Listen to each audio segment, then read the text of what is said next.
I told my husband I was pregnant, and he panicked. "You ruined everything. I didn't want this child." That same night, he packed his things and left for his young colleague. His parents supported him. I was left alone. But years later, he came crawling back to me. I have been married to Chad for 4 years, together for 7. We had talked about having kids someday, but never put a firm timeline on it. I was on birth control, but about 3 months ago, I had that stomach bug that was going around. And well, antibiotics and birth control don't always play nice together. When I first missed my period, I didn't think much of it. My cycle has always been a bit irregular, especially when I'm stressed, and work had been particularly demanding. But when I started feeling nauseous in the mornings and noticed my breasts were unusually tender, I bought a pregnancy test on my lunch break. 2 pink lines. Clear as day. I took 3 more tests over the next 2 days. All positive. I was shocked, scared, but also excited. I know it wasn't planned, but once the initial surprise wore off, I started picturing our future as a family. I've always wanted to be a mom. And even though the timing wasn't perfect, I thought Chad would come around once he got past the initial shock. I waited a week to tell him, wanting to plan the perfect moment. I wasn't going to do anything elaborate like those Instagram announcements with letterboards and confetti. That's not us. Instead, I made his favorite dinner, lasagna with garlic bread, and bought a bottle of his favorite bourbon for him and sparkling cider for me. I even wore the blue dress he always compliments me on. I wanted it to be special, even if it wasn't planned. The whole time I was cooking, I kept rehearsing how I'd tell him. Should I just say it outright? Make a joke? I settled on something simple after dinner. I have some news that's going to change our lives.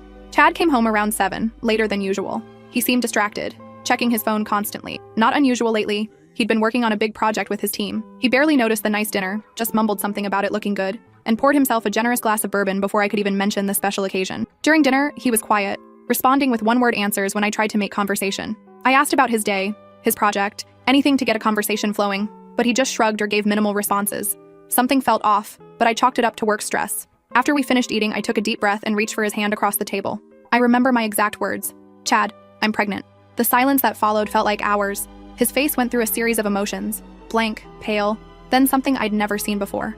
Anger mixed with panic. When he finally spoke, he asked if I was joking. When I assured him I wasn't, that I'd taken 4 tests, things quickly spiraled. I'll never forget what he said next. "You ruined everything. I didn't want this child."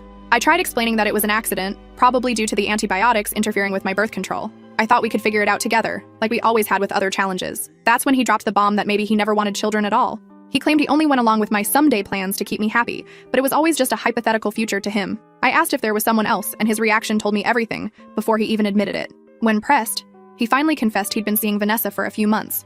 Vanessa, his colleague he'd mentioned, was brilliant and bringing fresh ideas to the team. The one who was 24, 7 years younger than me. While I was still processing this double betrayal, Chad started packing. Not just an overnight bag, but a suitcase full of clothes and essentials. I couldn't believe what I was seeing. My husband was literally walking out on me the same night I told him I was pregnant. When I asked where he was going, he admitted he was heading to Vanessa's place for now. Within 30 minutes of my pregnancy announcement, Chad was standing by our front door with his suitcase, telling me he'd come back for the rest of his stuff later. I asked him if he was seriously doing this, just walking out on his pregnant wife. His response? "I can't be a father. I'm not ready." I pointed out that no one is ever completely ready for parenthood, but that's not how life works. He just mumbled, "I'm sorry," and said he'd call in a few days. Then he was gone, just like that. I sat in our suddenly too quiet apartment, trying to process what had just happened. One minute I was announcing my pregnancy, and the next my husband was gone, off to his younger girlfriend's place, leaving me and our unborn child behind. I called my best friend Julie, sobbing so hard she could barely understand me. She came over immediately, holding me as I cried and questioned everything about my marriage. "I thought I knew him," I kept saying. "How could I have been so wrong?" The next morning, I woke up on the couch with Julie sleeping in the armchair nearby. For a split second, I hoped it had all been a nightmare, until the wave of nausea hit, reminding me that not only was my husband gone, but I was still very much pregnant. Julie made me toast and tea, insisting I eat something for the baby's sake. My hand drifted to my stomach. Whatever Chad had decided, this was still my child. I tried calling Chad throughout the day, but it went straight to voicemail. My text asking him not to shut me out went unanswered. By afternoon, I was feeling stronger, anger starting to replace the shock. I called my OB/GYN to schedule my first prenatal appointment. I was going to move forward, with or without him. That evening, I got a call from Chad's mother, Rebecca. The conversation was brief, but illuminating. She told me Chad had explained the situation to them and suggested I should give him time, because he was still too young for a family. When I pointed out he was 31, she brushed it off, saying he was focused on his career. Then came the real kicker. She hinted that I should consider options, clearly suggesting termination without directly saying it. I firmly told her I was keeping this baby, her grandchild, regardless of Chad's decision. The call ended with me shaking with anger, finally understanding where some of Chad's attitudes came from. His parents had always coddled him, treated him like he could do no wrong. The next few days passed in a blur. I went to work, trying to act normal despite feeling like my world had imploded. I contacted a lawyer to understand my options. I started researching single motherhood and childcare costs. I looked at my finances, calculating how I could make this work alone if I had to. Chad finally texted 3 days after leaving, not to ask how I was doing or to apologize, but to inform me he was staying at Vanessa's and would send money for bills. When I replied that we needed to talk in person, his response was that he needed space and wasn't ready to talk yet. A week passed, then 2. He came by the apartment once when I was at work to get more of his things. He left his keys on the counter with a note saying he'd paid rent through next month and would contact me about divorce after speaking with a lawyer. Divorce, just like that. I had my first prenatal appointment alone. When the technician did the ultrasound and I heard my baby's heartbeat for the first time, that fast, rhythmic, whooshing sound, I broke down crying. The technician probably thought they were tears of joy, not tears of grief for the family I thought we'd be. The baby measured right on track. They gave me a tiny printout of the ultrasound image, just a little bean-shaped blur, but already my child. I put it on the refrigerator when I got home, a reminder that no matter what happened with Chad, this little person was counting on me. 3 weeks after Chad left, his father Roland called me. Unlike Rebecca's cold approach, he at least asked how I was doing. When I told him honestly that I wasn't doing great after being abandoned for a younger woman and mentioned his wife suggesting abortion, he tried to smooth things over. He claimed Rebecca didn't mean it like that, and that they were just concerned about Chad's career and promotion prospects. He called my pregnancy unfortunate timing and explained that Chad just isn't in a place where he can be a father right now. I reminded Roland that I hadn't planned to be a single mother either, but adults deal with life's unexpected challenges. He offered financial help but made it clear that Chad needed to focus on his career and that he and Vanessa had a connection. After hanging up, I realized something important. I was utterly alone in this. Chad had chosen Vanessa. His parents had chosen him. It was just me and my baby now. But somehow, that realization was clarifying. I didn't have to wonder anymore. Didn't have to hope Chad would come around. I could start planning my life, our life, without the weight of uncertainty. I called Julie that night and told her I needed to move. There were too many memories in our apartment. She immediately offered her place until I found somewhere new. As I looked around the apartment we'd shared, I felt something unexpected, a tiny flicker of hope. Not for reconciliation, that bridge was thoroughly burned, but for the future. My baby's future. Whatever came next would be hard. I had no illusions about that. Single motherhood, divorce, rebuilding my life from scratch, none of it would be easy. But one thing I knew for certain, my child would never feel unwanted, not by me, and maybe that would be enough. Tomorrow, I'm meeting with the lawyer again to start divorce proceedings. Chad thinks he can just walk away? We'll see about that. I might be down right now, but I'm not out. Not even close. First update. Wow, I can't believe it's been a year since my last post. First, thank you to everyone who commented with advice and support.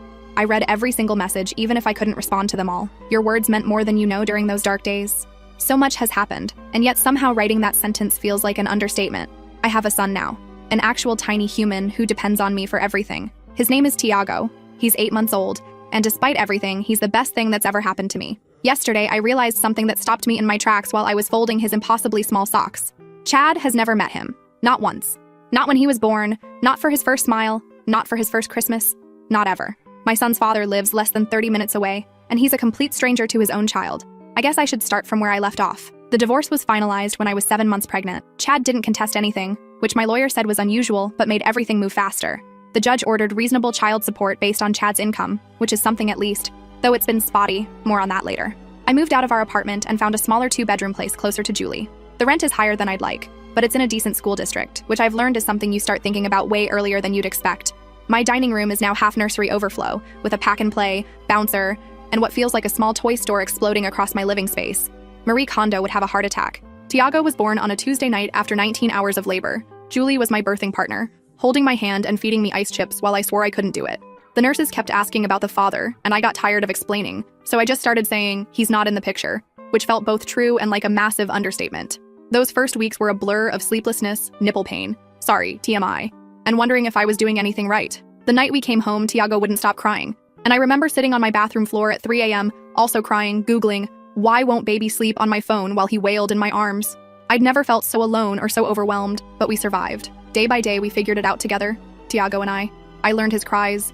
Hungry sounds different from tired, which sounds different from, I just want to be held. I discovered he loves being sung to, even though I can't carry a tune in a bucket. I watched his personality emerge bit by bit. He's observant, stubborn, wonder where he gets that from, and has a laugh that can light up the whole room. Work has been complicated. I went back when Tiago was 10 weeks old because I needed the money. My boss Anastasia has been surprisingly understanding, letting me work from home 2 days a week. Finding childcare nearly broke me, financially and emotionally. Daycare costs more than my rent, which seems absolutely insane, but it's the reality for so many of us. I found a place that doesn't require taking out a second mortgage, but it's still a huge chunk of my monthly budget. The financial stuff has been one of the hardest parts. Child support from Chad comes sometimes, but there's always an excuse when it's late. His car needed repairs. He had unexpected expenses. He's switching jobs. Last month, it was 2 weeks late because he and Vanessa were in Spain. I saw the pictures on Instagram before he bothered to respond to my texts about the missing payment. Speaking of social media, I made the mistake of checking his profiles a few months after Tiago was born. There they were, Chad and Vanessa, looking sun-kissed and carefree at some rooftop bar. No signs of sleepless nights or spit-up stained clothes in their world. I blocked them both after that. Julie says it's better for my mental health, and she's right. Julie has been my lifeline through all of this. She comes over with takeout when I'm too exhausted to cook, holds Tiago so I can take an actual shower, and never once complains when all I can talk about is baby poop consistency or sleep regressions. She even organized a small baby shower when I was 8 months pregnant, after Chad's friends all ghosted me. Funny how people pick sides so quickly. Chad's parents have been interesting. After initially supporting their son abandoning his pregnant wife, they had a change of heart once Tiago was actually born. I got a text from Rebecca about a month after he arrived, asking to see their grandson. I didn't respond right away, trying to figure out how I felt about it. Then came flowers, baby clothes, even a handwritten letter about how they'd love to be part of their grandson's life. I finally agreed to a short visit when Tiago was 4 months old. It was awkward, to say the least. Rebecca kept commenting on how much he looked like Chad as a baby, while Roland took about 50 photos on his phone. They brought expensive baby gifts and talked about starting a college fund. Not once did they mention their son's absence or apologize for their previous behavior. When they asked to take him for an overnight stay, I had to draw a hard line. No way was I letting my infant go anywhere without me, especially with people who had basically suggested I terminate my pregnancy a year earlier. That conversation didn't go well. Rebecca accused me of using Tiago to punish Chad, which was rich considering Chad had shown zero interest in meeting his son. That's the part I still can't wrap my head around. How do you know you have a child and just not care? Not wonder what they look like? How they're growing? If they're happy? Chad has sent money, sometimes, but has never once asked for a photo, a video, or a visit. It's like Tiago is an abstract concept to him, not a real person with his eyes and dimpled chin. I've tried to be the bigger person. When Tiago was born, I sent a simple text with his birth stats and a photo. No response. I set up a shared photo album online where I occasionally upload pictures, just in case Chad ever wants to see what he's missing. As far as I can tell, he's never opened it. For Tiago's first Christmas, I sent a holiday card with his photo to Chad's address. The envelope came back marked, "Return to sender." Meanwhile, life goes on. Tiago started daycare, caught every possible virus in his first month there, another fun surprise of parenthood nobody warns you about, and has since developed an immune system of steel. He's crawling now, pulling himself up on furniture and putting everything in his mouth. My apartment is baby-proofed to the extreme. I haven't seen my coffee table without corner protectors in so long, I've forgotten what it actually looks like. My daily routine has become a carefully choreographed dance of efficiency. Wake up at 5:30 a.m. before Tiago to shower and get dressed. Get him up, fed, and dressed by 7:15. Daycare drop-off by 8. Work until 5, rush to pick him up by 5:30. Paying the late fee on days when meetings run over. Home by 6 for dinner, bath, stories, and bedtime routine. Then a few precious hours to clean, do laundry, pay bills, and maybe watch half an episode of something on Netflix before falling asleep on the couch. Rinse and repeat. The hardest moments are the ones no one talks about. Like when Tiago had his first fever at 3 a.m., and I had to decide alone whether to take him to the ER, or when he says, "mama," but there's no data in his vocabulary because that person doesn't exist in his world. Or the daycare forms that ask for father's information, and I have to write NA while surrounded by other parents filling out both sections. But there are beautiful moments too. Morning cuddles when he wakes up happy and babbling, the way he reaches for me when I pick him up from daycare, his fascination with the ceiling fan, his absolute joy when splashing in the bath, the weight of him falling asleep on my chest, his breath warm against my neck. I'm not going to pretend it's easy. Being a single parent is the hardest thing I've ever done. There are days when I'm so tired I put the milk in the cabinet and the cereal in the fridge, days when I snap at customer service people over nothing because I'm running on fumes, days when I cry in the shower because it's the only place Tiago can't hear me. But I'm doing it. We're doing it. And strangely enough, I'm proud of that. Tiago's first birthday is coming up next month. Julie is helping me plan a small celebration. Nothing fancy, just a few friends, some cake, and probably more decorations than necessary because Julie gets carried away with Pinterest. I debated inviting Chad's parents, but decided against it after our last interaction. They still occasionally text asking to see him, but it's always on their terms, with no acknowledgement of how their son has abandoned his child. As for Chad himself, I'm not holding my breath for a card, let alone an appearance. Last I heard through mutual friends, he and Vanessa moved in together and got a dog. I guess that's the level of responsibility he's comfortable with. The kicker came last week. I finally got approved for a modest apartment in a slightly better area. It's nothing fancy, but it has a small yard where Tiago can play, and the schools are good. As I was signing the lease, my phone buzzed with a text. It was from Rebecca saying they were having a family reunion next month and wanted to include their grandson. The text included a photo of Chad and Vanessa, arms around each other, looking perfectly happy. I stared at that photo for a long time. There was Chad, smiling, living his life as if his son doesn't exist. Something shifted in me in that moment. Not anger exactly, though there's still plenty of that. More like clarity. I've spent a year waiting for Chad to step up, to show even the slightest interest in his child. A year sending updates into the void. A year trying to be fair and reasonable despite everything. I texted Rebecca back. Tiago won't be attending. If Chad wants to meet his son, he knows how to reach me. But I'm done making excuses for him or pretending he's anything but absent by choice. Then I blocked her number too. Maybe that sounds harsh, but I'm done protecting Chad's image or his feelings. I'm done carrying the entire emotional load while he gets to live consequence-free. I'm done pretending for Tiago's sake that his father might suddenly become interested in his existence. The truth is, we're better off without someone who could so easily walk away. Tiago deserves people in his life who choose him, who show up for him, who love him unconditionally. I can't force Chad to be that person. So here we are, 1 year later, a single mom and her son against the world. It's not the life I planned, not even close. But looking at Tiago's sleeping face tonight, I realized something important. Sometimes the family you end up with isn't the one you expected, but it's still perfect in its own way. I don't know what the future holds. The divorce settlement included a clause about revisiting custody if Chad ever decides he wants to be involved, which honestly seemed like a joke at the time, but my lawyer insisted was standard. Part of me hopes he stays away forever. Another tiny part still can't believe he doesn't want to know his amazing son. For now, I'm focusing on what I can control, building a stable home, creating happy memories, being both mom and dad as best I can, and maybe, just maybe, finding a way to trust again someday. But that's a problem for future Melissa. Present Melissa needs to finish the laundry and go to bed. Tiago will be up at 6 a.m. whether I'm ready or not. So that's my update. 1 year, one perfect baby boy, and 1 day at a time. Second update. It's been 4 years since my last update. I honestly didn't think I'd be posting here again, but something happened yesterday that I can't stop thinking about, and I needed to put it somewhere. Tiago just turned 5 last month. 5. I still can't believe my little baby is now this chatty kindergartner who knows all the planets in order and corrects my pronunciation of dinosaur names. Time is wild. Yesterday was his first day of kindergarten. I took the morning off work to walk him in, expecting the usual chaos of drop-off. What I wasn't expecting was to see Chad's friend Leroy in the school parking lot, dropping off his daughter. I froze for a second, but Tiago was tugging my hand, excited to see the classroom, so I pushed through it. After getting Tiago settled, only minor tears. From me, not him. I was heading back to my car when Leroy approached. I braced myself for awkwardness, but instead, he just asked how I was doing. We ended up getting coffee at the shop across from school, and that's when he dropped the bomb. Chad and Vanessa broke up 6 months ago. Apparently she wanted kids and he was still saying he wasn't ready, at 35, after stringing her along for years. She finally gave him an ultimatum, and he chose, well, not her. Chad's company downsized last year, and he's been struggling to find stable work. According to Leroy, he's been crashing on friends' couches while Vanessa keeps the apartment they shared. The perfect life he abandoned us for has completely fallen apart. I sat there stirring my coffee, not sure how to feel. There was no satisfaction, no serves him right moment, like I might have imagined years ago. Just a strange emptiness, like hearing about a character from a TV show I stopped watching seasons ago. What struck me most was realizing how completely different my life is now, compared to when Chad left. After years of juggling single motherhood and work, things have finally stabilized. I've been at the same company for 6 years now, and last year Anastasia promoted me to senior project manager. The raise meant I could finally afford to buy a small townhouse in a good school district. Nothing fancy, but it's ours, with Tiago's handprints painted on his bedroom wall, and a little garden where we grow tomatoes that never quite turn out right. Financial stability was hard-won. There were so many nights of spreadsheets and budget calculations weighing every expense.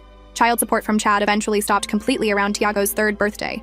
After multiple missed payments, I filed with the enforcement agency, but Chad had changed jobs so many times it was like chasing a ghost. Eventually, I decided the stress of fighting for it wasn't worth it. I'd rather Tiago see me calm and present than anxious and angry over money we could manage without. The question I've been dreading started coming about a year ago. Why don't I have a daddy? Tiago asked while we were grocery shopping, completely out of nowhere. I'd prepared for this moment, read articles about age-appropriate explanations, but nothing prepares you for looking into those innocent eyes. I told him a simplified version of the truth, that his daddy wasn't ready to be a parent, but that didn't mean anything was wrong with Tiago. That sometimes grown-ups make choices that hurt people, but I wanted and loved him enough for 2 parents. Those conversations never get easier. Each time Tiago notices another kid with their dad at the park or sees father-son activities at school, my heart breaks a little. But we've built our own traditions. Julie is still his favorite aunt, coming over for movie nights and teaching him card tricks. My parents drive up monthly to spend weekends with their grandson. We have our village, even without Chad. Then about 10 months ago, something unexpected happened. At a parent-teacher night at Tiago's preschool, I kept noticing this dad with kind eyes and a terrible dad joke t-shirt. I'm not arguing, I'm just explaining why I'm right. His daughter Emma was in Tiago's class, and they'd become friends. I overheard him gently but firmly handling her meltdown over having to leave the classroom toys. And something about his patience caught my attention. Douglas, widowed father of Emma, makes homemade pizza on Fridays with dinosaur-shaped pepperoni, remembers Teacher Appreciation Week without reminders, doesn't mind when my son talks endlessly about space. It started with playdates. The kids were friends anyway, so it was natural. Then coffee while they played. Then texting about school announcements we'd both missed. Then dinner one night after Emma and Tiago's soccer practice ran late. Then more dinners, more texts, more conversations that stretched late into the evening after the kids were asleep. Douglas never rushed anything. He understood the package deal. Me and Tiago, always. He asked thoughtful questions about Tiago's interests, brought him books about stars after hearing about his space phase. The first time he fixed Tiago's wobbly bicycle seat without being asked, I nearly cried at the simple kindness of it. 6 months in, Douglas told me about losing Emma's mom to cancer when Emma was just a year old, how he'd been terrified of raising a daughter alone, how he'd kept her mom's photos everywhere so Emma would know her. The raw honesty of his grief and love made me trust him in a way I hadn't trusted anyone in years. We've been officially dating for 7 months now. The kids know we're special friends and seem genuinely happy about our blended playdates. Last month, Douglas and I had the talk about where this is going. Nothing dramatic, just sitting on my back porch after the kids were asleep, talking honestly about our hopes and fears. He wants to move forward together. So do I. We're taking it slow, but for the first time in 5 years, I'm allowing myself to picture a future with someone again. Meanwhile, Chad's parents have suddenly renewed their interest in Tiago. After years of sporadic texts and occasional gift cards on birthdays, Rebecca called last month asking if they could take him for a weekend.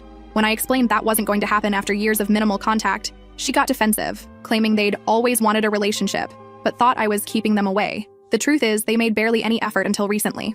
I wonder if Chad moving back in with them has anything to do with their sudden interest. Douglas asked last week if he could take Tiago fishing along with Emma next weekend. Something so simple, yet it made my throat tight watching Tiago's excitement about learning to fish like real boys do. After Leroy's revelation yesterday, I checked Chad's Instagram for the first time in years. His carefully curated feed of exotic vacations and rooftop parties has been replaced with vague inspirational quotes about new beginnings and finding yourself. No mention of the sun turning 5 just miles away. I closed the app feeling oddly at peace. 5 years ago, I was broken, terrified, and alone. Today, I have a career I'm proud of, a home I own, an amazing kid who astonishes me daily, and a partner who chooses us every day, not because he has to, but because he wants to. So that's where I am 5 years later. Not where I expected to be, but exactly where I'm meant to be. And Chad? His choices led him exactly where his choices would naturally lead. I can't even find it in me to be bitter anymore. That part of my life feels like a different timeline, one I stepped out of long ago. Third update. Last Saturday started like any other. Pancake breakfast, then rushing to Tiago's soccer game. Douglas and I were huddled under an umbrella watching the blue lightning when Douglas nudged me. Is that someone you know? Across the field stood Chad. After 7 years of complete absence, my ex-husband was just watching our son play soccer. No warning, no heads-up text, nothing. When halftime came, Tiago ran over for water, excited about his defensive play. That's when I noticed Chad approaching us. Tiago spotted him too, asking who the stranger was. Before I could answer, Chad was standing there, awkwardly commenting on how big Tiago had gotten. I sent Tiago back to his team and confronted Chad. He admitted his mother had mentioned the soccer schedule. Of course, Rebecca. The sudden increase in contact from his parents made sense now. Douglas introduced himself, and I noticed Chad flinch slightly when he claimed the title of Tiago's father. I corrected him, biologically only. After some tense words, Chad asked if we could talk after the game. I reluctantly agreed to 20 minutes at the nearby coffee shop. Douglas took Tiago and Emma for Victory ice cream while I met with Chad. He'd ordered me a cappuccino, not knowing I'd switched to lattes years ago, a small detail that somehow highlighted how much had changed. Chad's story came in pieces. Therapy for a year, 8 months sober, moving back with his parents after breaking up with Vanessa. The most stunning admission was that he'd actually asked his parents to limit contact with Tiago because he couldn't handle the reminder of what he'd abandoned. Now he wanted to make things right and know his son. I told him plainly that Tiago wasn't the baby he walked out on, but a person with feelings and a life Chad knew nothing about. He acknowledged he couldn't just walk in and be dad, then asked about my relationship with Douglas. Something like pain crossed his face when I told him Douglas had been more of a father than he ever was. I agreed to consider a supervised meeting with strict conditions. I would be present, it would be brief, and if he disappeared again, that was it forever. 3 days later, after talking with Douglas and our family therapist, I arranged a meeting at a park. Telling Tiago was harder than expected. His questions were heartbreaking. Why his father wanted to see him now, whether Douglas would come too, and if his biological father would like him. He decided to wear his soccer jersey, so he knows I'm good at soccer. The meeting wasn't terrible. Chad brought a Lego soccer field set, and they built it together while I watched from nearby. I noticed genetic similarities I'd forgotten. The same concentration face, the same eye crinkle when they smiled. Over the next 2 weeks, we had several similar supervised meetings. Then Chad called asking to take Tiago to a movie alone. I refused immediately. 3 weeks versus 7 years? Not happening. He seemed to accept this, suggesting we all 3 go instead. Before I could respond, he showed up at our house with his parents, unannounced. Roland and Rebecca pushed forward with talk about moving forward as a family, while Chad mumbled that he'd told them this wasn't the way. I sent them home, but Chad asked to speak with me alone. That's when he dropped it. I still love you, Melissa. I never stopped. The audacity was breathtaking. He suggested that despite my relationship with Douglas, we should consider reuniting as Tiago's real parents because our son deserved that chance. I asked him to leave, saying I needed to think. When Douglas came downstairs, I told him about Chad's declaration. Douglas couldn't hide his concern about Chad being Tiago's biological father, but I reassured him I was exactly where I wanted to be. Later that night, Chad texted that he meant what he said about wanting another chance with our family. I stared at those words, feeling an odd mix of anger and pity. The man who walked out when I needed him most wasn't someone I could ever trust again. Tomorrow, I'll call Chad to set clear boundaries about his role in Tiago's life. as a biological father only, not as my partner. Some bridges, once burned, stay ash.